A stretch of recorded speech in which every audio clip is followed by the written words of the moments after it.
Olá, meu público maravilhoso. Gente, hoje eu estou me sentindo honrada, viu? Como se fosse na tribuna hoje. De tanta gente importante, gente. Mais uma vez aqui com vocês, a gente vai falar um assunto muito importante, violência na família. E para compor esse quadro hoje, tem uma pessoa bem diferenciada. Uma pessoa da Defensoria Pública e a nossa amiga Sidneia Coelho, que vocês sabem que ela é advogada. As duas vão abordar esse assunto, que está sendo muito falado e é necessário a gente falar um pouquinho mais. Ludmila, prazer. Prazer, obrigado pelo convite. Viemos aqui hoje para tratar desse assunto tão importante, né? Uma semana da criança, no mês da criança, de outubro, e a violência familiar, principalmente quando a criança e adolescente, tem que ser abordada e nós temos que informar a população, né? Quais sinais, o que elas devem fazer, quem elas devem procurar, para poder, porque é dever de todos nós, né? Zelar. Não só da justiça, exatamente, mas de todos, não é, Sidneia? Isso aí, exatamente. Nós temos que zelar pelos direitos das crianças, independente de ser parente ou não, né? Exatamente. Porque muitas vezes entra, eu sou a mãe, eu sou o pai, eu faço o que eu quero, mas, na verdade, não é bem assim. É um dos mitos, né, que tem sobre isso, que a Sidneia bem pontuou, é que só deve zelar pela criança e pelo adolescente quem é pai ou mãe. E fala assim, mas aquele ali não é meu filho, então a família dele que toma providência. Mas a lei é muito explícita em dizer que é dever de todos. Todos, gente, presta atenção. Então, é dever dos vizinhos, professores, amigos da família, todos aqueles que identificarem que haja uma violência contra a criança e adolescente, ele tem o dever de comunicar. Hoje temos várias portas de entrada, né? A gente pode falar sobre isso. Nós temos várias portas de entrada de comunicação. A comunicação pode ser anônima, né? Não precisa ser... muitas vezes tem aquele ditado, em brigas familiares não se mete a colher, mas se mete. Se você não quiser se indispor com as pessoas, você pode fazer isso anonimamente. E até a omissão, né? Quem se omite também, quando vê o direito de uma criança ou adolescente sendo ofendido, ela também pode responder por isso no caso de omissão. Meninas, vou chamar você de meninas, viu, gente? Muita gente, toda vez que a gente fala sobre essa situação, mas vamos denunciar, vamos fazer isso, eu escuto sempre. Não, mas alguém vai saber. Existe como saber. Quais os caminhos para fazer uma denúncia segura? Então, hoje, a gente existem números, né, de telefones que, principalmente nas cidades maiores, funciona muito bem. Você pode fazer denúncia anônima tanto na polícia, no 190, mas temos hoje telefones específicos de violência doméstica quando for contra a menina, né? Mas o Ministério Público, você pode também procurar o Ministério Público para fazer uma denúncia anônima. O próprio Ministério Público aceita denúncias anônimas. O Conselho Tutelar, né, que às vezes é muito mais fácil de ser acessado pela população, sim, pode ser anonimamente. Então, hoje, existem portas, a Defensoria Pública, que é a minha instituição, também aceita esse tipo e pode tomar providências em relação a isso. Então, portas existem todas, e as pessoas não vão ficar sabendo, né? A gente atua numa cidade pequena, minha comarca é uma comarca menor, e quem tem denúncias anônimas que não são descobertas por quem foi feito. Então, é importante fazer esse tipo de denúncia, como disse a Sidneia, para você também não se omitir, porque se você soube e alguém informar que você sabia e que você não fez nada, você também está praticando um ato ilegal, né? Vocês ouviram, gente? Meninas, teve um caso recente de uma mãe que ela testemunhou que os pais estavam fazendo essa violência contra a criança. Essa avó, ela pode denunciar, mesmo que seja anônima? Pode, sim. Pode. Deve, né? Na verdade, na lei tem alguns verbos, poder e dever. poder é uma opção, ela pode optar ou não por fazer isso. Agora, o verbo dever não tem opção, ela deve fazer isso, independente de qual condição que seja, que tenha parentesco ou não com essa criança que está sofrendo violência e abuso. Você que me perguntou, a resposta está aí, tá, gente? Uma coisa que é interessante é que parece, né, porque como os casos noticiados normalmente são da população vulnerável, parece que o abuso e a violência contra criança e adolescente só é cometida em população vulnerável. E isso é um mito, né? O abuso e a violência contra criança e adolescente pode ocorrer em qualquer classe social, em qualquer nível de escolaridade, né? Então, é importante pontuar, porque muitas vezes não chega... Aí eu bato muito essa tecla com o Conselho Tutelar. Falei, porque só a população vulnerável chega, né? Porque muitas vezes nas classes sociais mais abastadas, vamos dizer, a alta e média classe, as pessoas têm mais dificuldade em cumprir o dever de dizer que aquela criança está sofrendo abuso ou não. Então, isso vale para todas as classes. Identificando, não é porque aquele pai ama o filho, mas ele é mais agressivo, é o jeito dele. Não existe isso, né? Você que pode falar aí, que trabalha com constelação familiar, não existe isso, né? A agressividade vai gerar, você bater na criança, no adolescente, vai gerar uma criança insegura, uma criança com medo, uma criança que vai levar essas marcas para o resto da vida. São traumas, né? São Inclusive, ontem, a minha filha estudou numa escola particular, e ontem a professora citou exatamente isso, de uma criança que está em fase de alfabetização, e que, quando ela foi dar aula de língua portuguesa, a criança começou a chorar. Aí ela foi conversar com a criança, perguntou o que estava acontecendo, e ela falou, não, minha mãe falou que eu sou burra. Olha que absurdo. Então, assim, isso leva um trauma para a criança para a vida inteira. É o que você falou. Isso gera insegurança. A criança, ela cresce uma pessoa insegura, ela vai sempre precisar da aprovação de outras pessoas. Então, são condições que mesmo na média e classe alta, acontece. E a gente vê isso também quando tem divórcio, né? Sim. Quando o casal está se separando, se divorciando e tem filhos, muitas vezes, infelizmente, as crianças ficam no fogo cruzado, numa briga sofre, que né? é dos pais. Que mais sofrem, né? Exatamente. Eles acabam utilizando a criança como uma forma de atingir o outro, né? Eles querem Muito comum, né? Muito comum. Então, para atingir, eles fazem isso. Então, muitas vezes a criança tem regras e vai na casa de um dos pais. Aí todas as regras são esquecidas e aí é permitido tudo como uma forma de fazer com que a criança prefira aquela casa do que aquela que tem regra. E aí causa um transtorno, porque essa criança vai crescer com diversos problemas pessoais, né? Até de não saber que existe limite, que existe lei, que existem regras que devem ser cumpridas pelo bem da coletividade, né?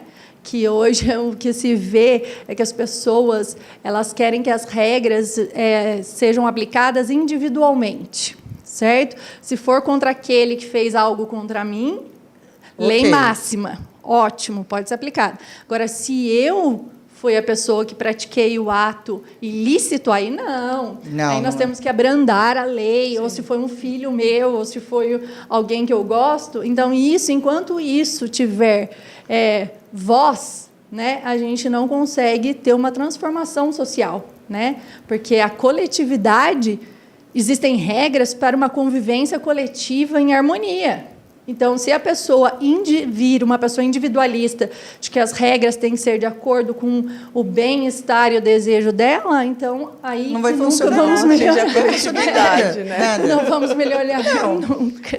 Isso é um assunto que eu abordo bastante, independente de quem eu esteja atendendo, seja o homem ou a mulher, quando envolve os filhos, é falar sobre isso. A lei preserva o bem-estar do menor. Principalmente quando tem disputa de guarda, né? Aí muitos, eu vou pedir a guarda eu que quero ficar com a guarda, aí começa aquela disputa dos dois. E eu sempre deixo claro nos meus atendimentos, a lei visa o bem-estar da criança, do menor. Não é quem tem mais dinheiro que tem melhores condições de ficar com a guarda da criança. Então, vai passar por um estudo social, vai passar por um estudo psicológico, e aí vai ver qual dos dois tem melhores condições de ter a guarda daquela criança, né? E hoje tem a guarda compartilhada, a guarda unilateral. E o que nós vemos, muitas vezes, em relação à guarda compartilhada, que seria o modelo ideal, né? Mas, em decorrência da disputa entre os pais, da dificuldade do relacionamento entre eles, não consegue a guarda compartilhada, porque isso tem que ter como um acordo. Os dois têm que chegar a um consenso sobre a vida do filho, né? Posso fazer uma pergunta? Caso a justiça veja que nem o pai nem a mãe têm condições, existe a situação de um dos avós assumir? Sim. Aí vai se buscar o próprio Estatuto da Criança e do Adolescente, ele determina que se busque a família extensa, né? Então, aí vai buscar dentro da família pessoas, avós, tios, que têm primos, irmãos, que tenham condições de zelar pelo bem-estar dessa criança. Agora, em última necessidade, né, as crianças vão para um abrigo. E aí que a situação mais dolorida. E muitas vezes vão, né? Porque às vezes aquela pessoa já vem de uma estrutura familiar precária. E ninguém quer assumir muitas vezes, né? Então acaba. Mas essa deve ser, segundo a lei, a última alternativa, né? E muitos casos que a gente verifica é que falta um pouco de empatia, falta um pouco de verificar as situações de forma sem julgamento, com mais orientação, que busque primeiro a recuperação daquela família, né? Porque o Estatuto da Criança e do Adolescente, ele fala que, inicialmente, você tem que trabalhar com a rede CRAS, que foram feitos, a rede da assistência social, toda a rede buscando um atendimento familiar para reinserir essa criança na família, né? Agora, então, isso muitas vezes, não sei se aqui, em Minas, muitas vezes a gente verifica que é um pouco atropelado, né? Passa-se por cima desse fato que demanda um tempo, né? Porque, às vezes, a sociedade quer uma resposta rápida para um problema que não é rápido. Exatamente. Essa rapidez não existe, né? E aí se arrasta. Eu vejo, você também deve ver isso no dia a dia, de situações como esta, onde... mas quanto tempo demora? Eu falei, olha, não dá para falar. Não tem como precisar, né? E mesmo porque quando demanda essa situação de passar pelo estudo social, pelo estudo psicológico, não dá para o juiz ele decidir, a não ser que tenha provas, né, concretas, verossímeis, de que a criança sofre um risco iminente, então vai tirar daquela família ou colocar na família extensa. Ou eu já tive um caso que a criança, a menor, ela não foi nem para a família extensa e nem para o abrigo. Foi para uma terceira pessoa que não tinha nenhum laço consanguíneo com ela, e ela conseguiu e mantém a guarda até hoje. Foi um caso assim muito interessante, e a vida dessa criança mudou totalmente depois que essa terceira pessoa pegou a guarda. Na escola, ela melhorou o rendimento escolar, começou a ter notas melhores, o comportamento dela mudou. Então, isso é de extrema importância. Né? Mas isso foi tido um estudo para saber o que fosse melhor para a criança, certo? Exatamente. É porque o princípio do melhor, de atender ao melhor interesse da criança, é um princípio que tem que ser atendido. Então, verifica-se isso. Hoje, a Defensoria tem atuado em alguns casos que o Tribunal de Justiça tem permitido. Em Minas, nós tivemos um caso desse, em atuar como defensor da criança e do adolescente, no sentido de... O Ministério Público propõe a ação de medida de proteção lá em relação àquela família. Às vezes, a família contrata um advogado particular e a defensoria, que não entraria nesse tipo de processo, a gente entra para defender a criança e o adolescente nas suas vulnerabilidades. Em que sentido? A lei permite que a criança tenha voz, que a criança tenha opinião também. E toda essa situação, a opinião da criança é fundamental. Por quê? Porque afetará a vida... Para o resto. Exatamente. Por toda a vida dela, essa decisão vai afetar. Então, a gente hoje tem esse papel que em Minas Gerais foi permitido algumas vezes já, na minha comarca eu atuo assim também, de dar voz a essa criança e o adolescente. Principalmente, eu acho também, ao adolescente, que ele tem direito de opinar dentro desse universo. Porque, muitas vezes, eu tive casos que a criança sofreu violência dos pais em razão de determinados momentos, mas que ela prefere estar inserida com a família do que ir para o abrigo, do que estar no abrigo e não ter ninguém, né? Porque ninguém sabe por que é tão importante que não sejam puladas as etapas. Porque quando a criança completar 18 anos, ela não vai ter local para ficar, não vai ter família. Então, aí todo mundo fala, mas tem tanta gente querendo adotar, mas as pessoas que querem adotar, elas querem bebê. Elas querem especificamente uma cor de olho, uma cor de pele. Então, o que acontece? As crianças crescem, vivem no abrigo. Eu já trabalhei numa outra comarca, que não é a comarca que estou agora, que tinha eles falavam a gangue do abrigo. Entendeu? Então, acaba que a pessoa fica sofrendo porque passa uma vida no abrigo. Né? E aí completou 18 anos, né? Se sente excluída. Completou 18 anos, quantas vezes nessa outra comarca que eu trabalhei ficava aquela angústia do que seria daquela pessoa que completou 18 anos?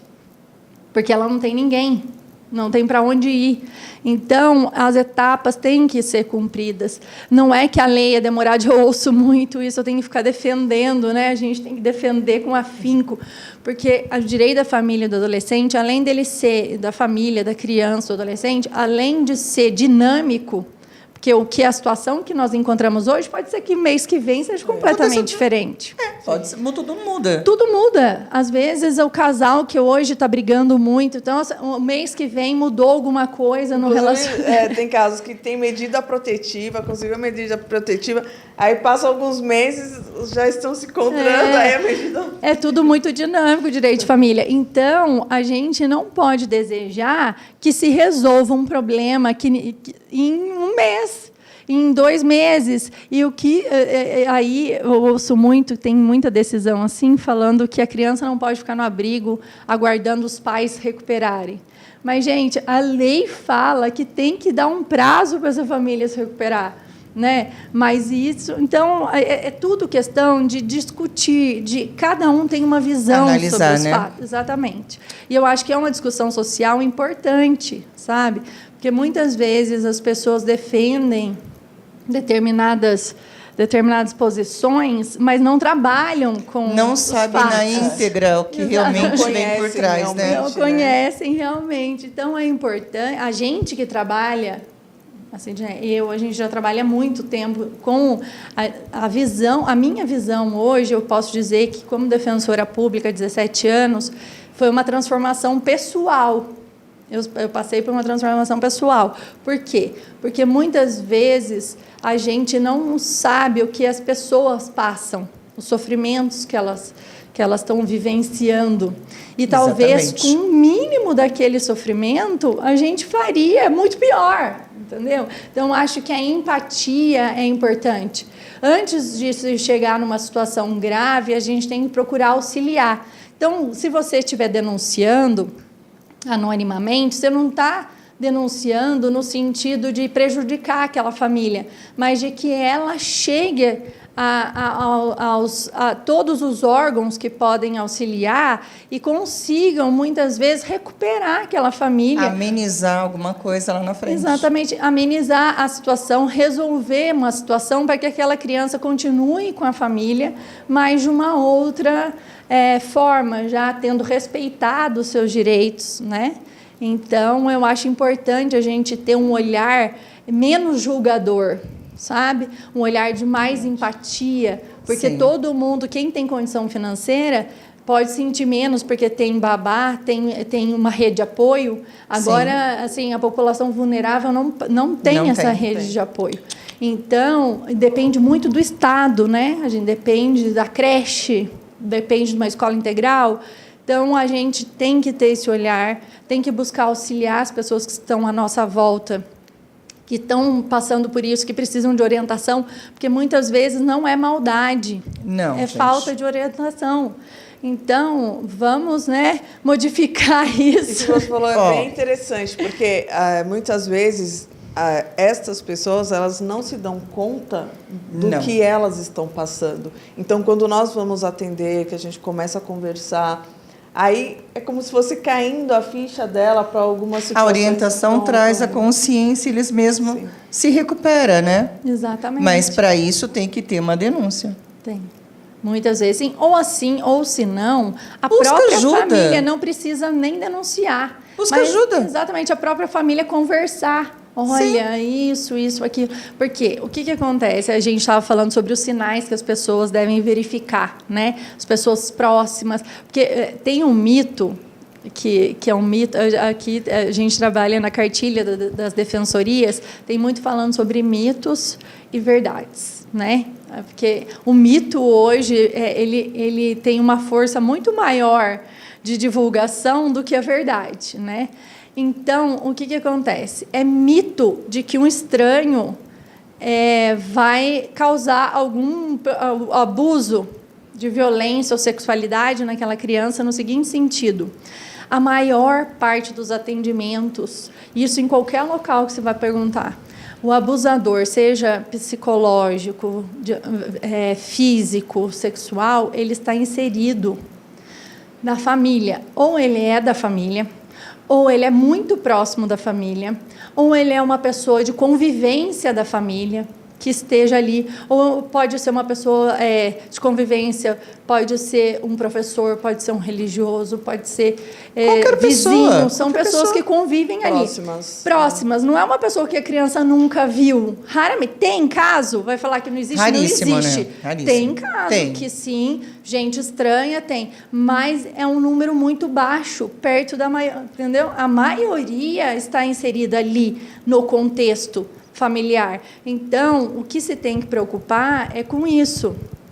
Os sinais da criança. Se a criança já é maior e passa a ter um comportamento infantil sem que haja algo que você saiba que tenha acontecido ali, voltou a fazer xixi na cama, por exemplo. Uma criança que sempre foi extrovertida passou a ficar introvertida, passou a ficar muito quieta. Uma criança que sempre gostou de ir na escola passou a não querer mais ir na escola. Ou tem muita ansiedade. Ou começa a ser muito agressiva. Não foi agressiva, passou a ter muita agressividade. Então, esses são sinais de crianças que podem estar vivenciando uma violência. Saiu do padrão, observa. Exatamente, do padrão da sua criança, né? Sim. Porque as crianças são diferentes, né?